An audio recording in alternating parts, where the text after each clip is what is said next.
Good evening, everyone, and welcome to another live stream from Empty Cloud Monastery. This evening, we're very happy to have with us Venerable Phap Luu, so one of the senior Western disciples of Thich Nhat Hanh, so the Venerable Vietnamese Zen master. So Venerable Phap Luu will be with us sharing some words of Dhamma this evening. So we'll go ahead and pass things over to Venerable Phap Luu. And if you have questions, you're welcome to type them in at any time. And we'll be reading out questions for him when he's ready for them. So please, Venerable, whenever you're ready, please go ahead. Thank you, Bhante. And thank you so much for this this platform for sharing the Dhamma. It's wonderful to be able to listen to the Dhamma and also to have a chance to connect like this. And I'm very grateful for all the effort that goes into it. So thank you. So dear friends, wherever you are, if you are seated, hopefully you can find an upright position. If you need to be lying down, then just relax your whole body. And we'll start with 3 sounds of the bell. So in our tradition, we use the bell quite often to remind us to come back to what's going on in the present moment within us and around us. Especially the breathing. So we are aware of our in-breath, aware of our out-breath. It's always going on. It's always there. And it's like a refuge and a good friend.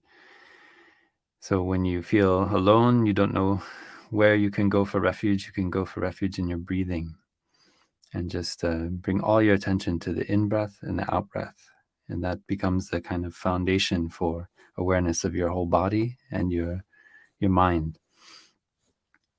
And so we can let this, I have this little handbell. And so we'll often say we'll let the sound of the bell penetrate every cell of our body. So it's inviting us to wake up. So we hear it not only through our ears, but really it reverberates through our whole body. And that helps us to see what's going on in our body and cultivate, really establish ourselves in mindfulness.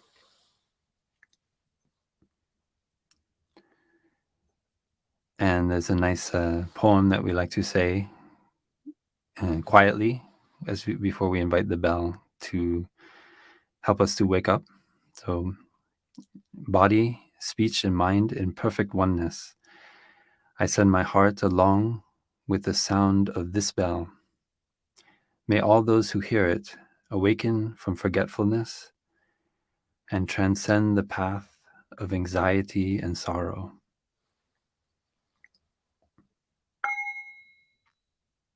I listen. This wonderful sound brings me back to my true home.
So, good evening, dear friends, wherever you are in the world. So, Ayasoma had contacted me a few weeks ago about speaking on this live stream. And in reflecting, I see that many of the people coming to our monastery are dealing with a lot of anxiety. Just this past week, we had a holiday retreat here at Deer Park, and I was working with a group of teens, and I asked them, we had a Q&A session. So I asked them, what do you think is the main suffering that your generation is dealing with? And one young 13, 14-year-old girl said, depression and social anxiety. And then she added, and anxiety about everything. And another teen across the room said, and comparing ourselves with others. And somehow that, listening to them share that, I mean, when I asked the question, there was a pause. And I saw them really reflecting. And then to hear that, I was a little bit shocked. I mean, not shocked, not that I didn't expect it, but it just the sincerity of it was so strong. And I reflected back to when I was maybe that age, 13, 14, and I didn't, see depression in myself or in my friends. I didn't see very much. Maybe there's some social anxiety. We didn't call it that back then, but I'd say some of my friends were shy. I was a little bit shy sometimes. But and then this comparing ourselves with others. Somehow I didn't remember that, or I don't think I would have expressed it that way.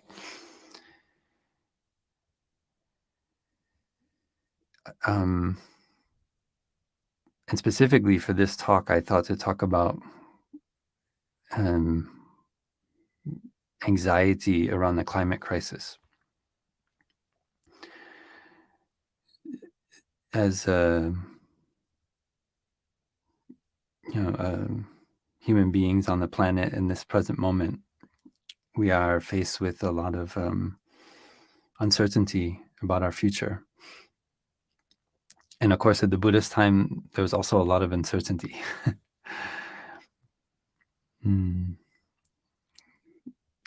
people at that time, their concept of the world was, from our point of view, very limited geographically.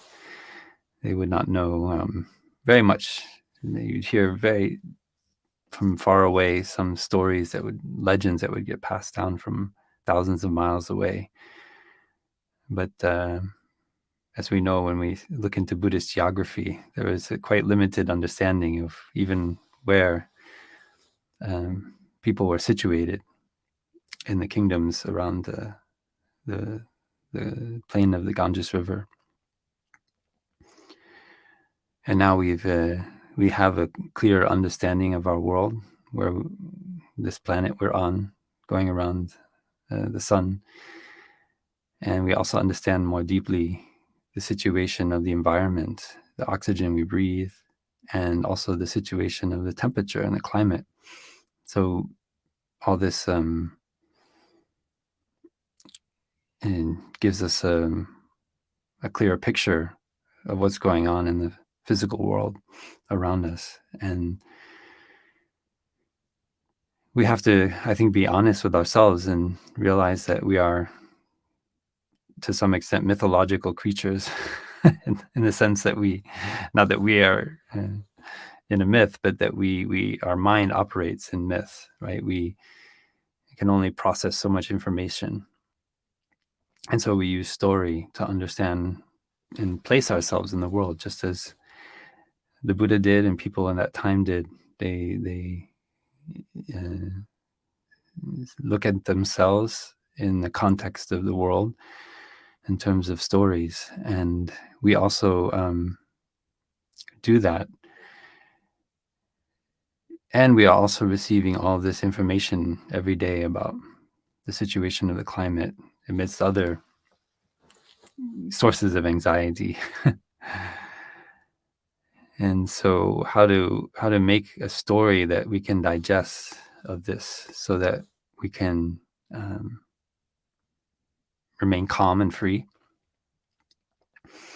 And I struggled with this as a young person. I tried to figure out how to deal with the anxiety I was feeling.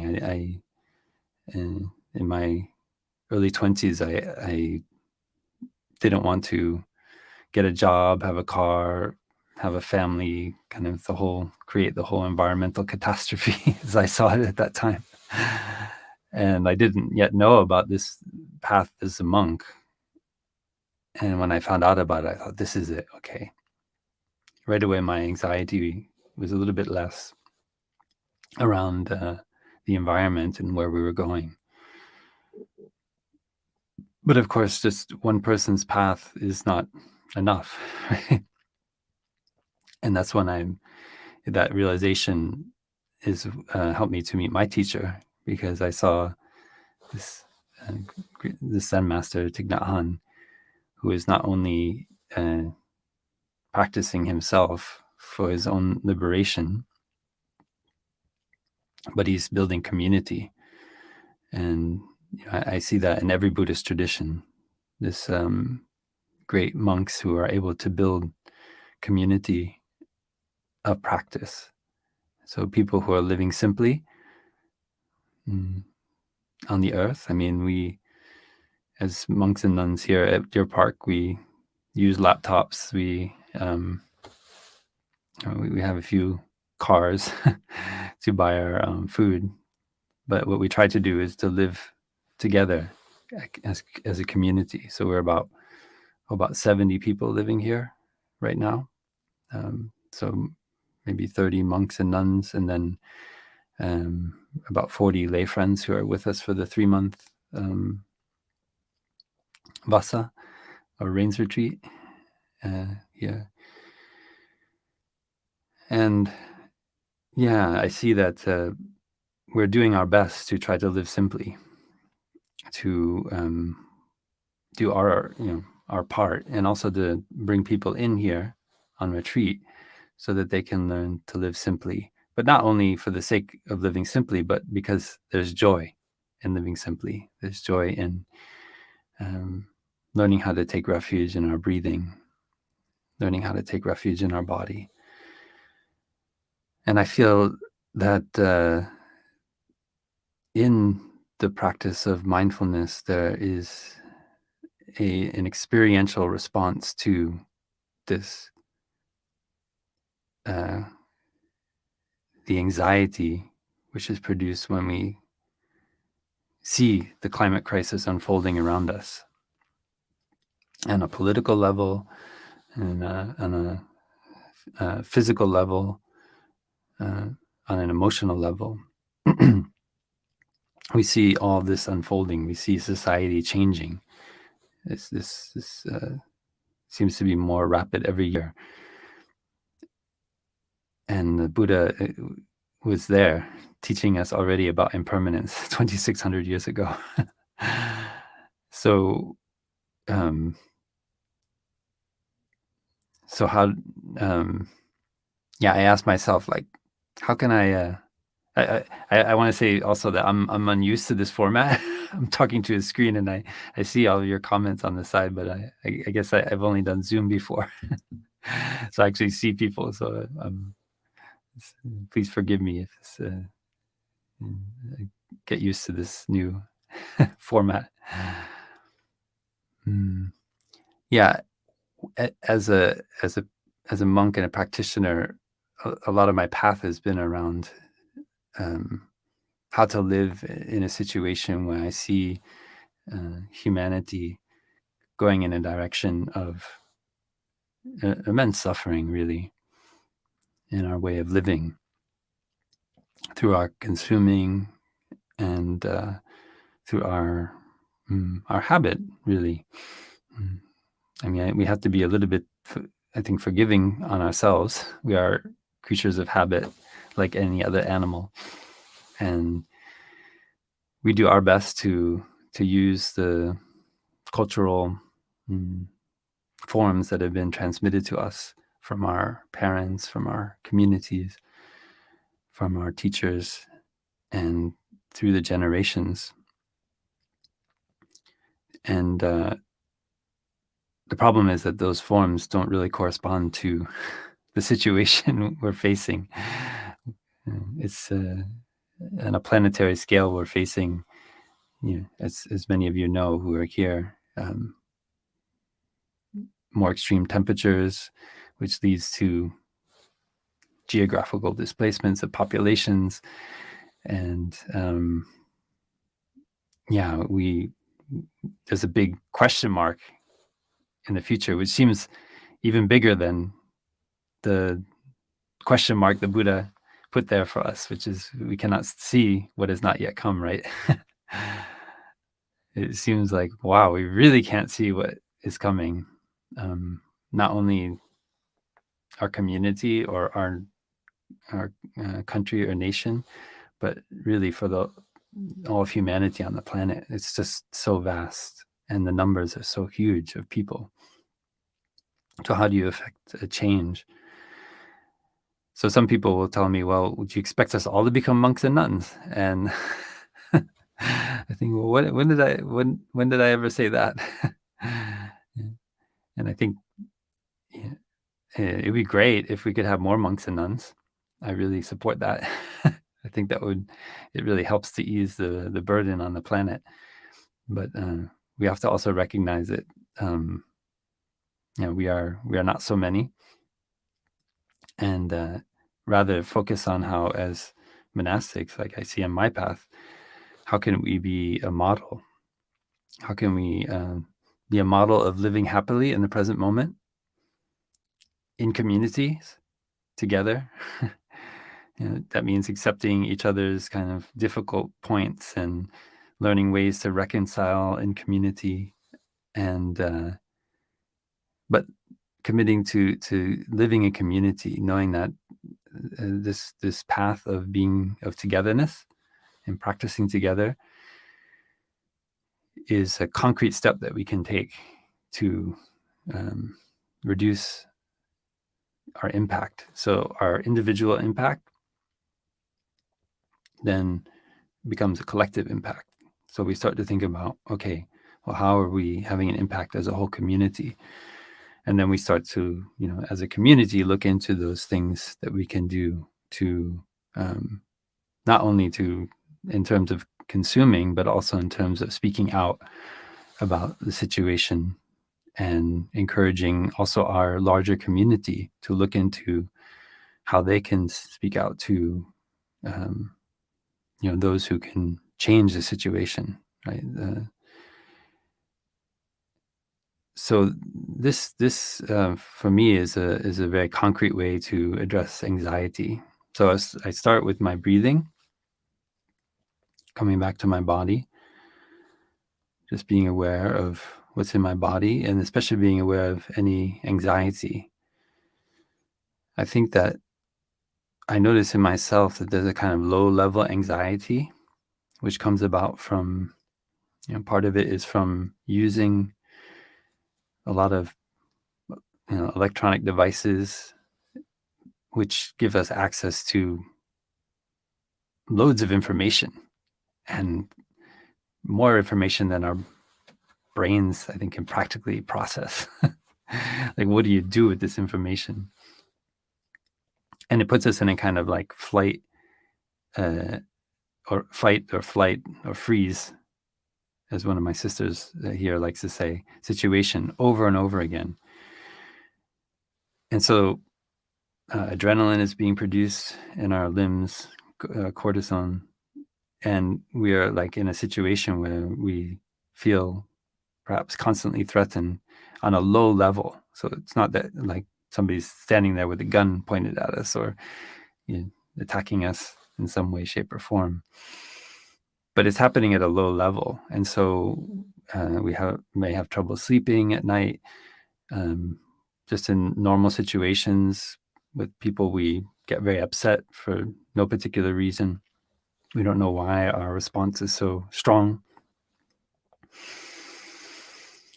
So I'd like to invite us to have compassion on ourselves, to practice compassion towards ourselves, because I really feel that if we don't learn to be compassionate towards ourselves, it's really difficult for us to be compassionate towards other people. It's just words. If we can't really cultivate, feel experientially compassion towards ourselves, then I don't see how I can help my brother or my sister or really anyone else. Maybe we can listen to the sound of the bell. Just come back to our breathing for a moment. Enjoy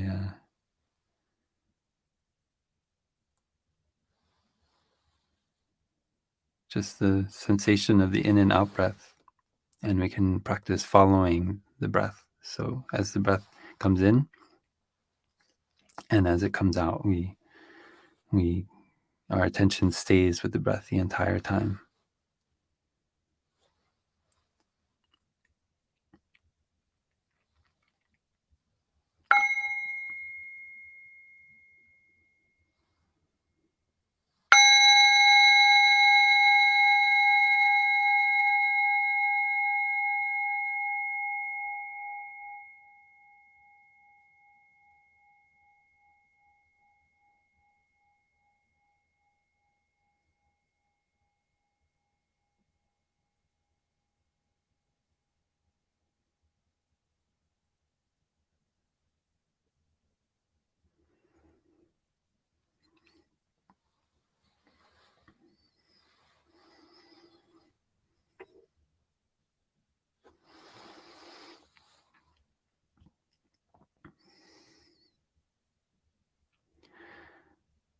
So the Buddha gave this famous sermon on that our senses are on fire, right? The eye is on fire, the ears are on fire, the nose is on fire, the tongue and so forth, the body and the mind are all on fire. And it can feel in this situation of the climate crisis that that the world is on flames, especially if we open up the newspaper. And it seems like a wildfire is just spreading throughout the planet, politically, environmentally, on every level. So that teaching of the Buddha, I practice from time to time when I see that my energy is going too much out, and it helps me to come back in and find that stability.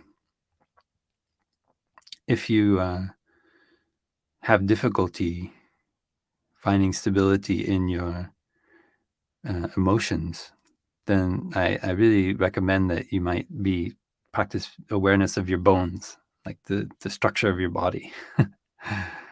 So starting with the breathing, and then when I find myself with a emotion or a lot of confusion inside, then I practice to come back to the real like hard bone in my body. Because sometimes the emotions can be going up and down all the time, but that structure of my body, well, it's also impermanent, but it has a kind of a lasting nature, a solidity. And even my emotions are up and down, but the bones are still there. And so that's part of mindfulness of the body, right? So starting with the breathing and then aware of the body. And we know the many of you may know the reviewing our whole body, right, from the crown of our head to the foot of our toes, to the sole of our feet. And so you might like to practice that, just being aware when you feel some instability, just come back to the bones. As you can see Mother Earth in your bones, there's a kind of solidity there. And then you might want to bring it to the muscles in your body. Maybe some of your muscles are Some of us, when we lie down at night, we have some kind of lactic acid or something in our legs, and then we can't sleep. There's some kind of restless, I think they call it restless legs, something like that. So in the legs themselves, we feel this restlessness, and we feel we can't rest. So first is being aware of that. So I practice being aware of that throughout the day. If I feel some restlessness in my legs, okay, I go for a walk. Not too complicated. But sometimes we're just caught in our thinking. One thing that really helped me about the Buddhist teaching is that sometimes there's some painful feeling in our body, but it's mainly just something we ate, right? We just don't, maybe we ate at the wrong time, or we're not mindful while we ate, not aware of what the true situation of our hunger is. And so then we feel a little bit upset in our stomach, but we start thinking about difficult relationships. We start thinking about things we're not happy about ourselves. And what started out as indigestion becomes this kind of massive mental drama. So I always practice. That's why I really appreciate the 4 establishments of mindfulness, which starts with being aware of our body. Right? So there's the body, feelings, the mind, and phenomena, right, or Dhamma. And by starting with awareness of my body, then I can see, okay, what am I creating with my mind? How much of this suffering is through my perception? The perceptions that are just proliferating, like prapancha, right? Just proliferate. In Pali, it's called prapancha. It's just kind of conceptual junk just moving around through our heads. So mindfulness of the body brings us back to just this, what is in this body? Yeah. So the breath, the bones, the muscles, maybe in our gut, we feel our intestines, we feel, oh, there's some indigestion there. So I just move around a little bit. Yeah, I walk, maybe do some exercise. And it's incredible, but suddenly what in your mind had been blown up to a massive mental drama around the climate, and we're all going to die. It's the end of civilization. It's mainly just our indigestion. It's not that those things are not true, right? That there might not be some truth in the urgency that we're facing, but we have to be able to come back and focus, and generate joy in order to do anything, to face the situation that we're all facing as human beings on the planet. So that is really essential for me. The teacher taught our teacher taught often, and the Buddha as well, about abhaya, like non-fear. The spiritual path needs non-fear. If we are living in fear that overwhelms us in every moment, then we have to really go back to the basics of our breath and mindfulness of the body, and really make that the foundation of our practice, because that fear will not allow us to open up to the wonders of life that are there in the present moment. So the Buddha talked about fear of death, illness, old age, and now we have a collective fear of death, right? What is facing our world, all of humanity. But if we're not able to see clearly, like, what is indigestion and what is our thinking, then we can't be very effective in our work to support first ourselves and then others. I feel deeply that community is the basis for meaningful response to the climate crisis. And that might just be community that we create online, like this, practicing together, learning the Dhamma together. But the best is that we can come physically together. We can create, nodes, networks, hubs, sometimes we call them, of practitioners who, we recognize the urgency of the situation. And because of that, we want to let go of our, kind of normal, the modes that we were raised to live in, right? Of a job, a normal like salary, going on vacation, right? We see that actually this whole mode of life is very, very recent. And most of our ancestors were peasants cultivating the land, pre-industrial, just 200 years ago. Almost every one of us listening to this this live stream, we were just our impact on the environment was almost negligible. There's some, but negligible. And in just 200 years, we are living like 10 times as well as the richest Romans in the time of the Roman Empire. Even if we are, very poor, even we are living in homelessness on the street. We have a nice backpack. We have enough food to eat usually. And we might be a bit cold, but what we have access to is probably much, much better than the highest class in the Roman Empire.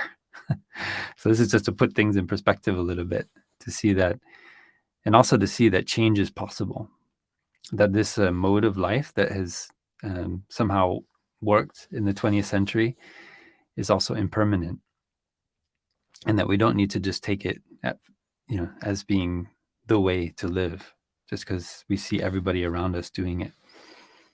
That we can change our life. So it doesn't mean we have to become a monk or a nun, but it could be just practicing letting go.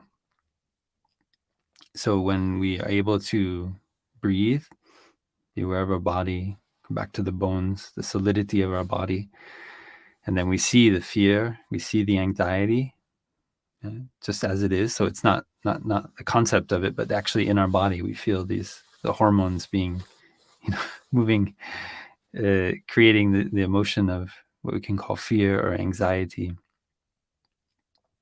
Then we shine the light of mindfulness on it. So we can call it light. It's words are images, right? Metaphor. So I like the metaphor of a light. It means that my attention goes to that emotion, and it just illuminates it in my body. And so long as I can maintain that illumination of the mental formation of fear or anxiety, then at that moment I am not continuing to feed or nourish the fear with my thinking. I always like that the image of many of us may have seen The Wizard of Oz, right? And Dorothy goes into that audience chamber for The Wizard of Oz, and he's this big image on the screen, right? And then eventually her dog Toto runs and pulls aside the curtain, and you see this man who's got it behind there with the machine, and he's just a small, harmless man. But when he looks on the screen, he looks like a big, menacing kind of authority. And our emotions are like that too. We feel them and we just feel overwhelmed. It's like the Wizard of Oz, this incredible person who is all powerful. But when we actually, with mindfulness, we shining the light on the emotion is kind of like Toto pulling the curtain. It's like, wait, I'm feeding this, I'm nourishing this emotion through my thinking throughout the day. There's a low level nourishing going on, feeding. I'm feeding the emotion. So we can look and see that all of our thinking has a tone, it has a quality. In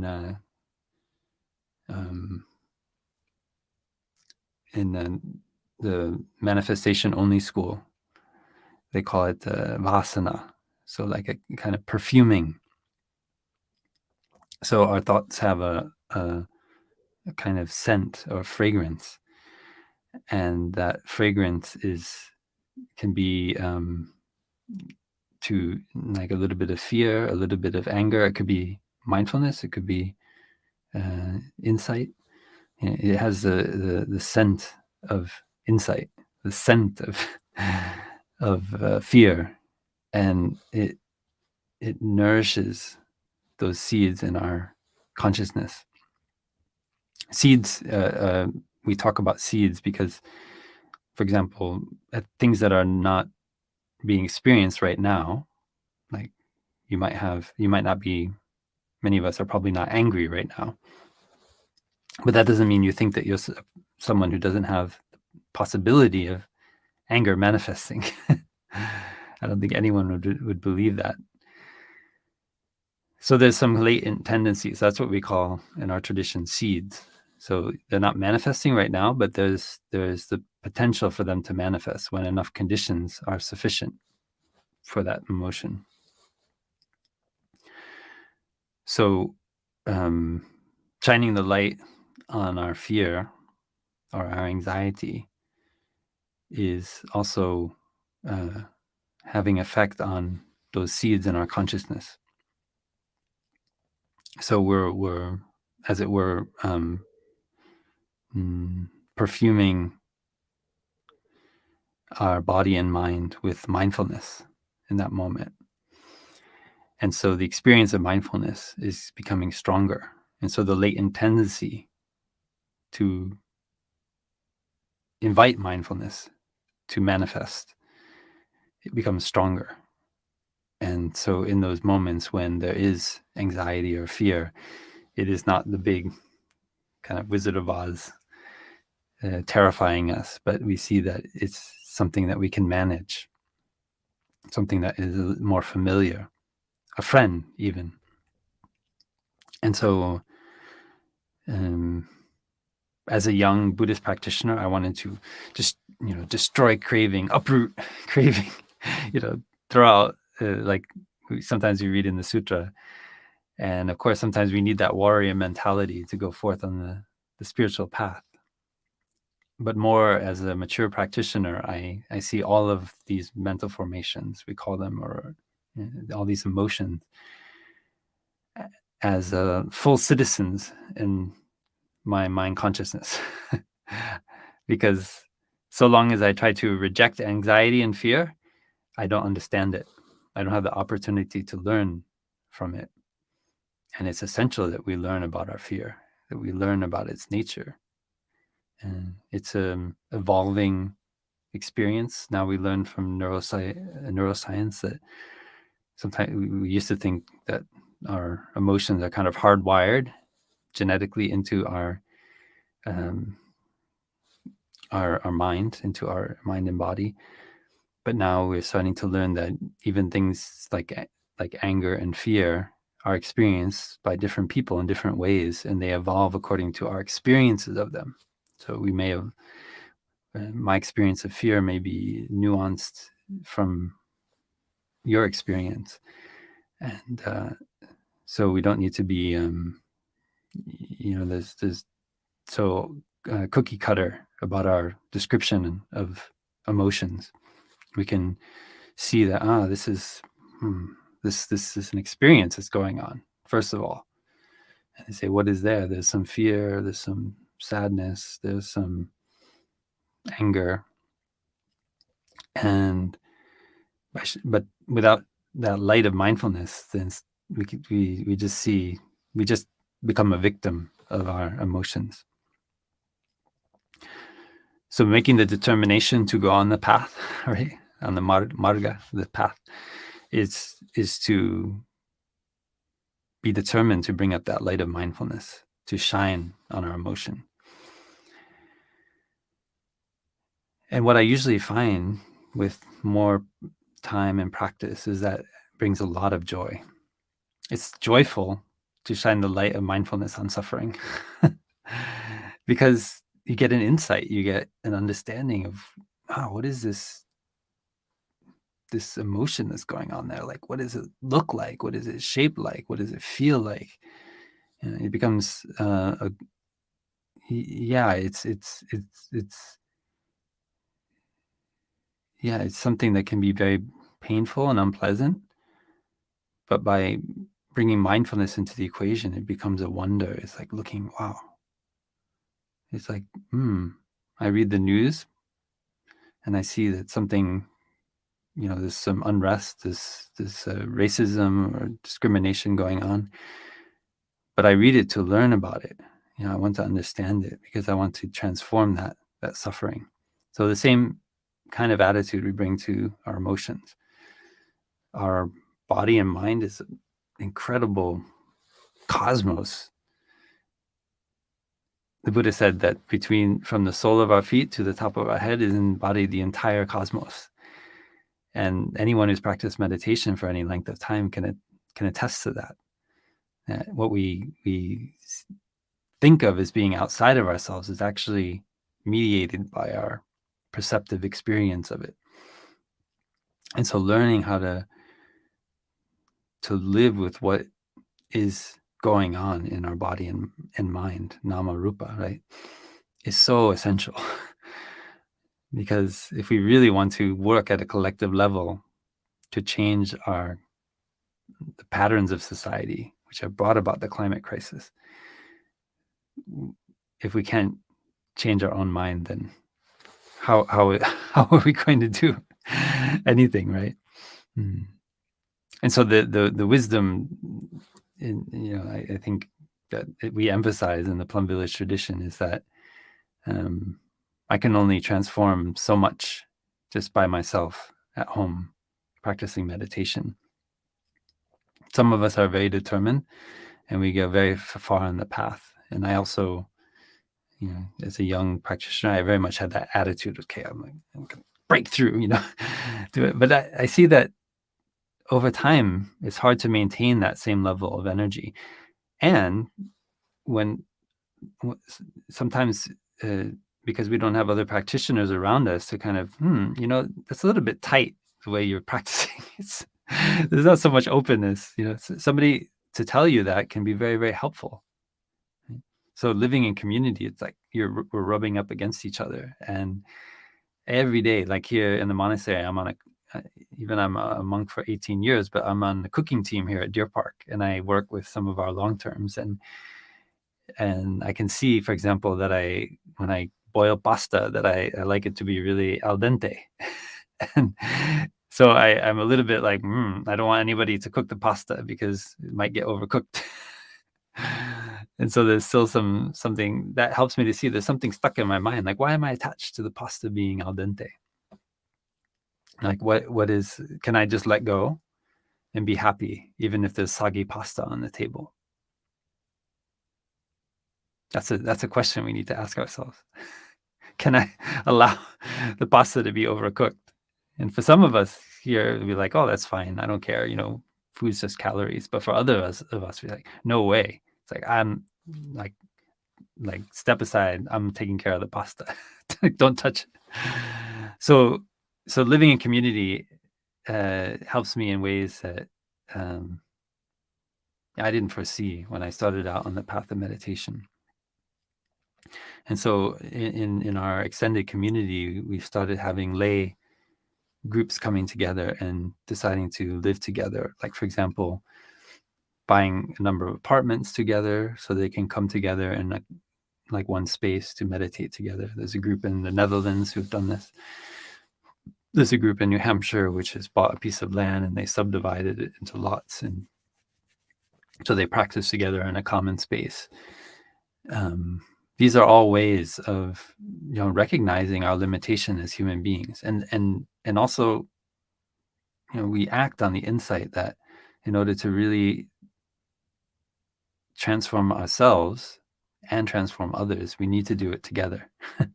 We need to find a way to go on this path together. So transforming anxiety around the climate crisis starts with our breathing, mindfulness of the body, touching the solidness of our bones.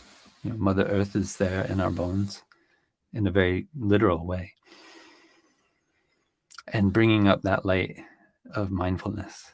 And so that same mindfulness we bring to the breathing, to our body, we shine it on our emotions to understand how we are feeding that anxiety through our thinking, through our speaking, the conversations we consume.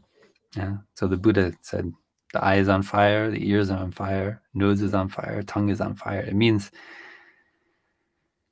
we are letting in through the gates of our senses the nutriment that feeds our anxiety and fear.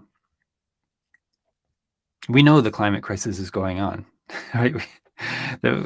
We can learn all kinds of new things about it and new nuances, but it's clear for those of us who see what we need to do to act, right? To change the situation.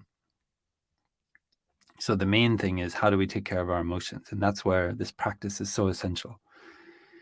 And especially the practice of mindfulness. Because if we just act on our fear, then we're shaking the boat. We're not helping to to really truly transform the situation for ourselves and for future generations. We need to be able to be the one who remains calm in the boat. Our teacher often used that metaphor. We know as in the late 70s, early 80s, many Vietnamese refugees escaped from Vietnam in the situation of the re-education camps and poverty in boats on the South China Sea.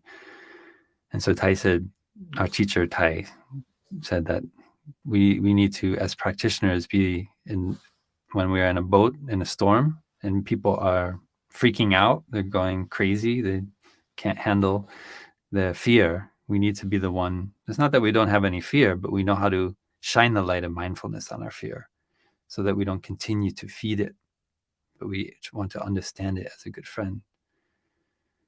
Understanding our fear is one of the most powerful practices we can do, because then we can, we see this urgency, but we also know that we don't let the fear take over our mind and start driving us to do things that are not helpful.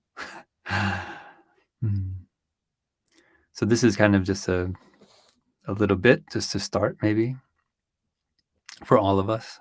And it'd be nice to do a larger retreat on this topic of embracing anxiety of the climate crisis. We actually are planning a retreat we call Falling in Love with Mother Earth here at Deer Park in, I think it's the end of, I think the beginning of April. Or beginning of March, sorry. And we hope to maybe have an online component as well. And so I hope that many of you can come to that and also continue to follow the live streams here and this wonderful work that the Venerables are doing in New Jersey. And thank you so much for listening and for your practice. And please forgive me for this new experience. I'm so used to giving talks and seeing faces and seeing people responding. So it's a bit of an experience of enemy just to speak to the screen like this. And so I'm very grateful for all of your presence and your practice. And I wish you a lot of transformation on your path. Thank you. We'll finish with 3 sounds of the bell. Just come back to our breathing, our body, and then I think we might have some time to have some questions.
Okay. Well, thank you very much, Brother Phap Luu, for sharing words of Dhamma, especially your reflections on working with emotions and anxiety. It's very, very useful information.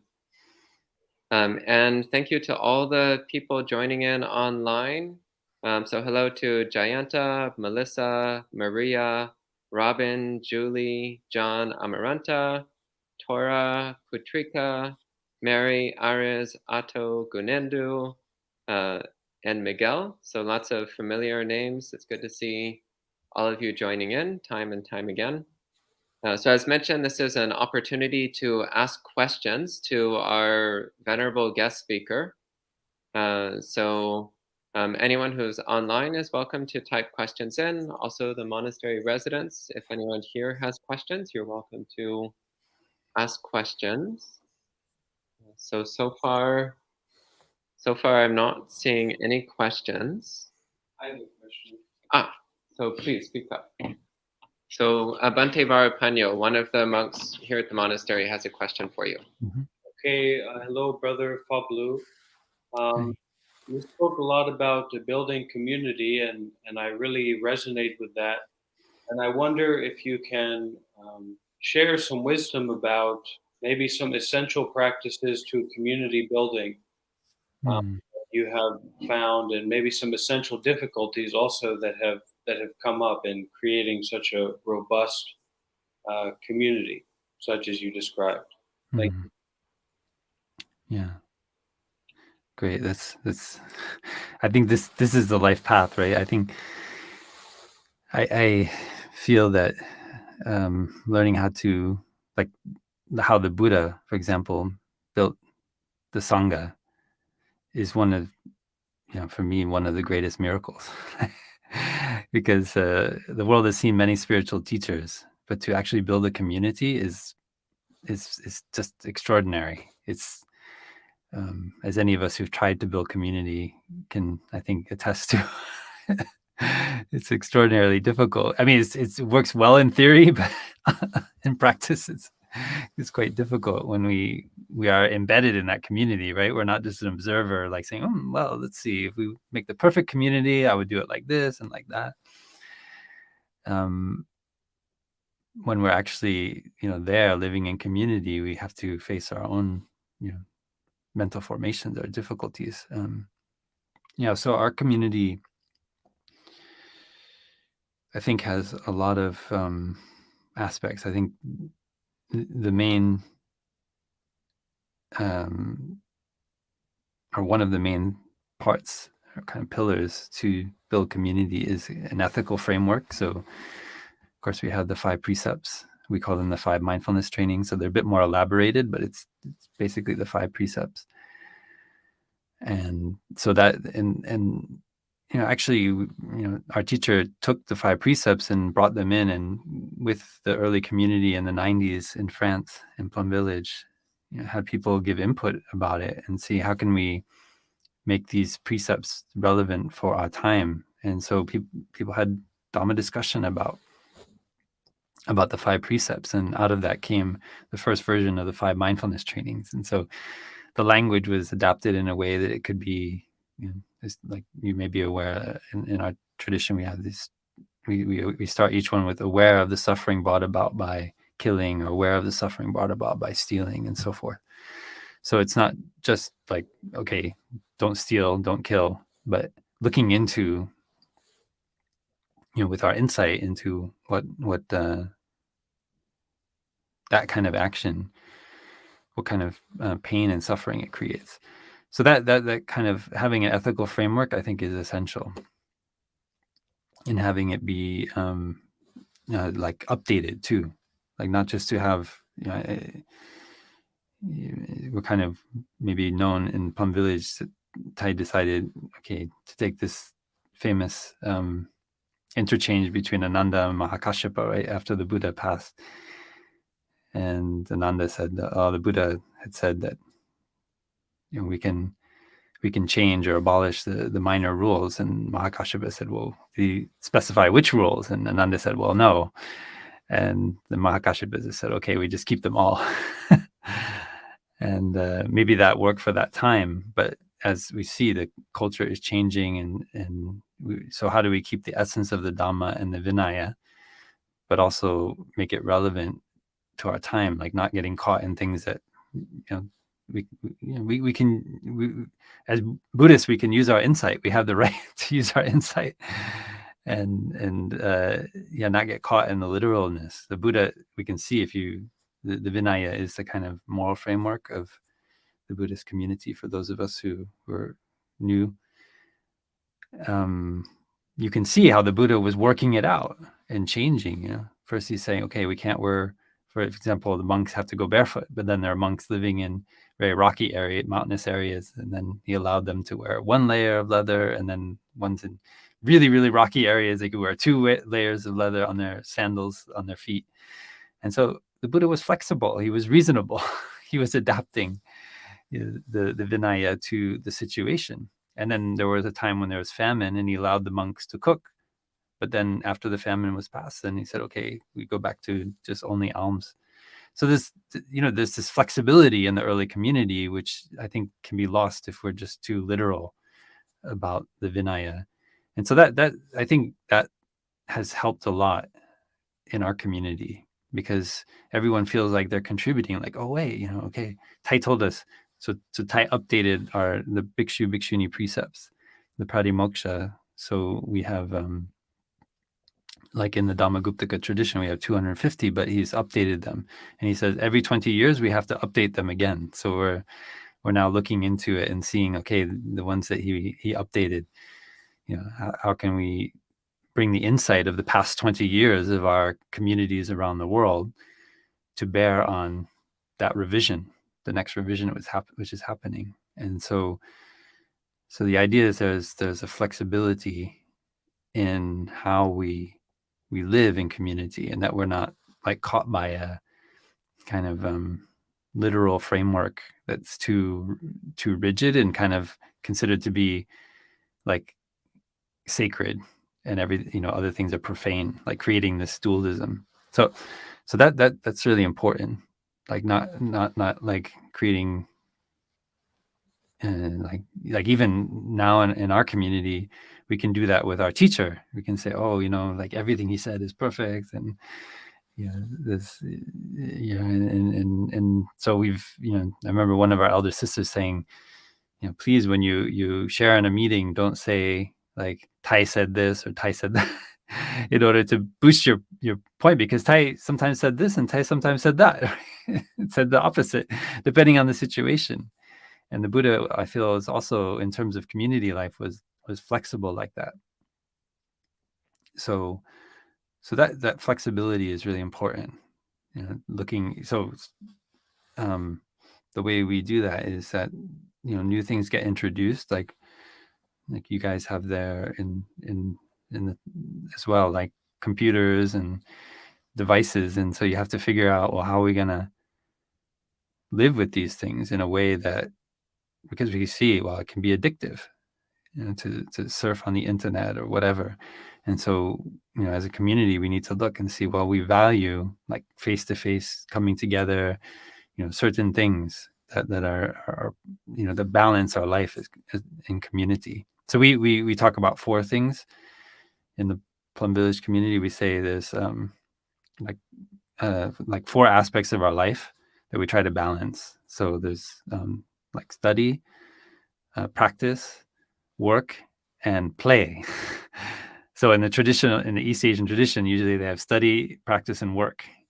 But Thai added play, because he saw that play is such an important part of how we learn as mammals from when we're very young, and we continue to have that seed. Like we're curious, we want to play around, and so that element of play is also very helpful in our community. So when we have all these young lay friends staying here, about 40 of them now, like I go out from time to time and play volleyball with them, and it's not because I want to get addicted to volleyball, but it's just to create situations where we're kind of like rubbing up against each other in different ways. We have cooking teams together, so like sharing the work. So this morning there was a man from Guinea who has been here for the past 3 months, or about a month, And so in the middle of the pandemic, he flew over from West Africa to practice here in Deer Park. And it was just so touching. This morning he was sharing, like, I'm just amazed that every day the cooking teams, it changes every day who's cooking, but at 7:30 the food is on the table for breakfast, at 12:30 is on the table for lunch. And so that there's a kind of joy. It's not like rigidity, but it's like a joy that we all are contributing in the community. So I think everyone needs to feel they're contributing in a concrete way to the community, and with this element of playfulness. Like if it's just like too strict, then there's not joy. Here in Deer Park, we have a lot of nature around. So we like one day in the week we call it lazy day, and so our practice is to be as lazy as possible on that day, and that's to kind of balance out the tendency to just like practice, work, study. And so that opens up a space for playfulness to come in. And so like the monks and nuns, we might get some food early in the morning and then hike up the mountain and just sit as the sun is rising and drink tea. It's very simple, but those moments build community. They're experiences of beauty that we can have together. And it's very wholesome. Yeah. We are celibate monks and nuns, but we can sit on this boulder and watch the sunrise and drink tea together and have a simple breakfast and conversation. For me, that's so precious. So creating moments of beauty together as a community, I think, is also really important. And we do that by taking care of our own mind and our own suffering and not letting it spill out onto others. And so reconciliation, some kind of practice of reconciliation is essential as well. So there's like the ethical framework, the element of like balance, work, study, practice, play. And then there's a part of like how do we, what we call beginning anew. How do we practice to reconcile when there is a conflict? And how do we like act preemptively to avoid conflicts happening in the first place? And so we have this practice, which is based in our own practice in Buddhist psychology of like, we in beginning anew, we water the flower of the other person. So we speak out those qualities that we see in them that are beneficial. And it's not like flattering. It's really like, okay, I see. I really enjoyed that dish you made last week. It's so delicious. Like I love to see the effort and concentration you bring to it when you're cooking. So that's like we call flower watering. And then, expressing regret. So we recognize that we're not perfect. we can share ways in which, like, I can say, oh, I see I was quite rushed the other day when I came in your room. I just looked in and I wasn't very mindful, and that wasn't pleasant for you when I just opened your door quickly and looked in and then went out. That happened to me with another brother the other day. And so he got a little bit angry because he said, how do you just come in like that? And so I was looking for his roommate and he was not there. And so then I practice beginning anew and I say, you're right. Thank you for pointing that out. I regret, acting in an unmindful way. And that's also drawn from the pratimoksha and the practice of, beginning, repentance. I think usually it's translated as, recognizing that we've been unskillful and that we're not perfect, and that we can. So that helps us when we do it publicly or together in community. That really builds a meaningful bond. It's like, okay, nobody in the community is perfect, and everyone's willing to listen and learn. So that's essential. So those are like three things to start with. Those like the ethical basis, and then the balance of work and play, practice, study, and having like a dedicated way to reconcile. And so the third part of the reconciliation is expressing our suffering, but we always do it in that order, like expressing, like watering the flowers. And sometimes like we do beginning anew usually every 2 weeks in the community, and usually it's just watering flowers. But that's creating a foundation for when we need to express the suffering, because you see the good qualities in the other people and you've expressed it. So that gives you the space to be able to express your suffering. And when we do express a suffering that we've experienced, we always do it based on our perception. So we don't blame, but we say, I perceive that you said this, or I perceive that you did this, and this is how I felt, right? So our experience is valid, but we also know that our experience most of the time comes about because of wrong perceptions. Our limited bandwidth as human beings, we just grab what we think it to be most simply, and then we go with it and we make a kind of story or drama about it in our mind. And so beginning anew recognizes that. So we say, like, I perceived this, and that's why I felt very angry. And instead of saying, like, why did you do this to me? Blaming. So we allow the other person to share, well, this is how I experienced it, and this is what I intended, and I didn't mean to hurt you, which is usually the case most of the time. People don't want to hurt us, but they just didn't realize that what they said would touch those seeds of anger in us. So that's to start with, but I could really go on for another hour or 2 hours about building community, because I think it's like one of the most profound topics. And I'm still learning so much about it.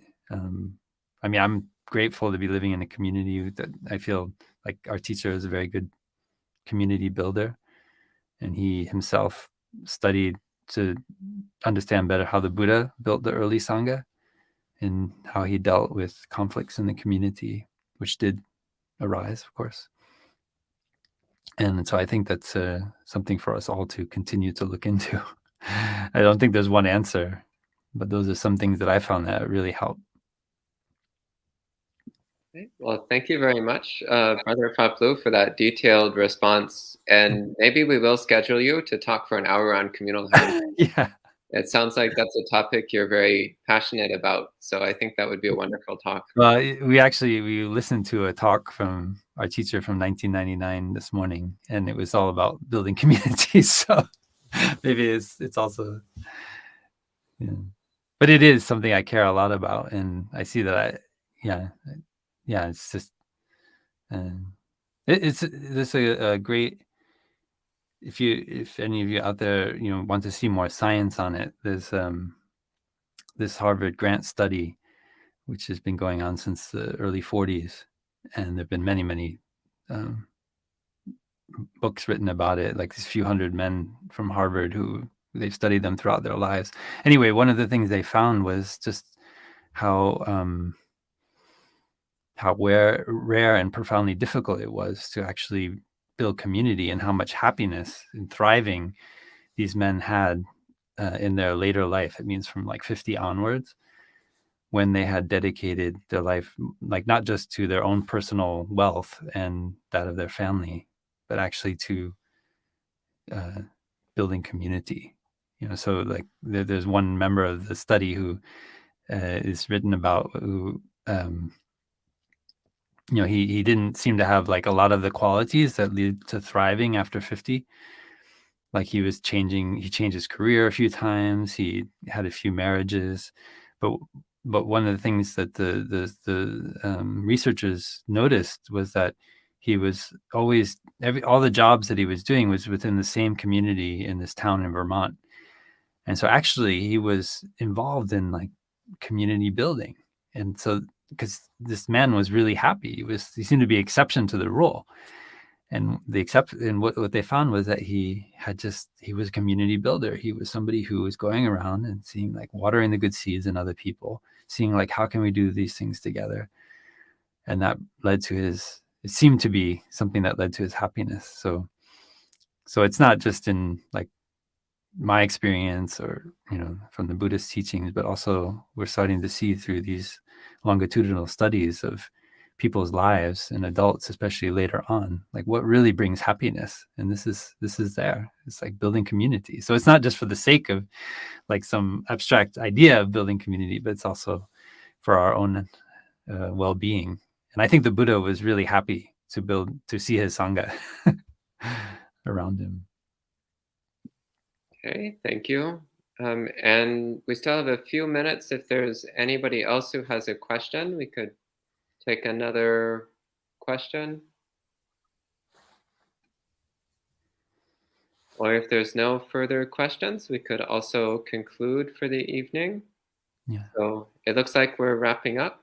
So thank you again, Brother Phap Luu. It was delightful to have you with us for a period of time.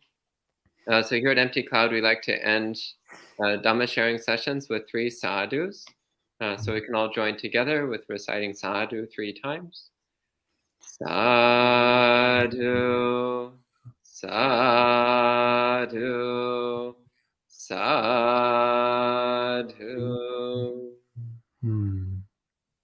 It's beautiful. And for all of you joining online, you can join again tomorrow morning for the rest of the Anapanasati Sutta, and tomorrow evening for our weekly monk chat, our chance to ask any random questions to a panel of Buddhist monks. Maybe we can get Brother Phap Luu on the panel one of these days. So bring all your off-topic questions tomorrow evening. So we'll go ahead and end at this time, and we'll see you next time.